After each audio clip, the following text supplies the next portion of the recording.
Et stop, tu roules sur le boulevard BD, cet album est fait pour toi. Le combat d'Henry Fleming. La mère d'Henry Fleming va devoir se faire à l'idée. Son fils est engagé chez les Yankees. Passer son temps derrière le cul d'une mule à labourer les champs n'a jamais fait rêver personne. Les copains ont déjà quitté le village pour aller se battre. Toute la région est à feu et à sang.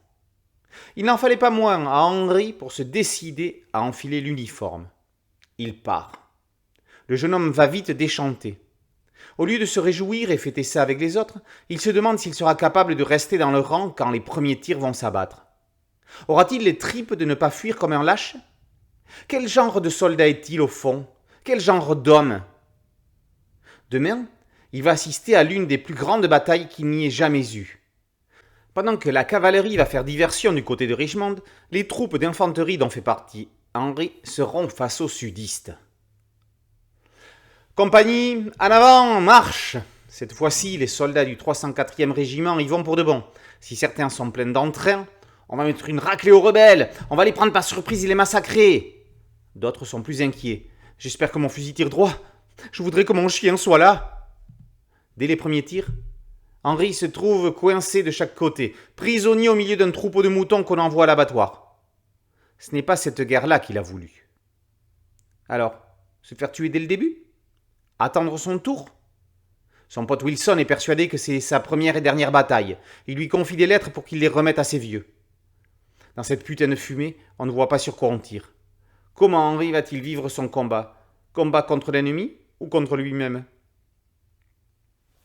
Steve Cusor adapte The Red Badge of Courage, un roman de Stephen Crane datant de 1894.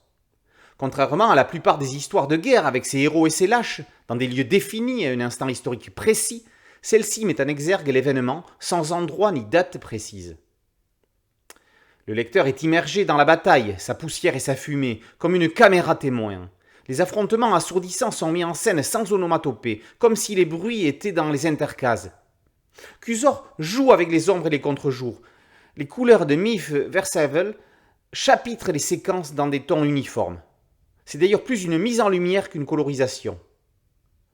En adaptant, Cusor a été contraint à faire des choix. Il a laissé de côté toute une dimension patriotique que l'on retrouve dans le film qu'en a tiré John Huston en 1951.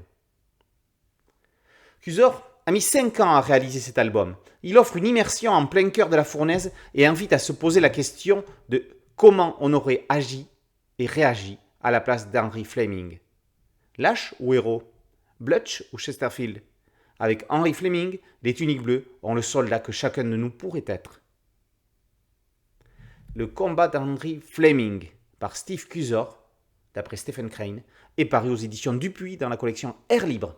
Boulevard BD, c'est un podcast audio, une chaîne YouTube et un site dédié. Merci de liker, de partager et de vous abonner. A très bientôt sur Boulevard BD. Ciao.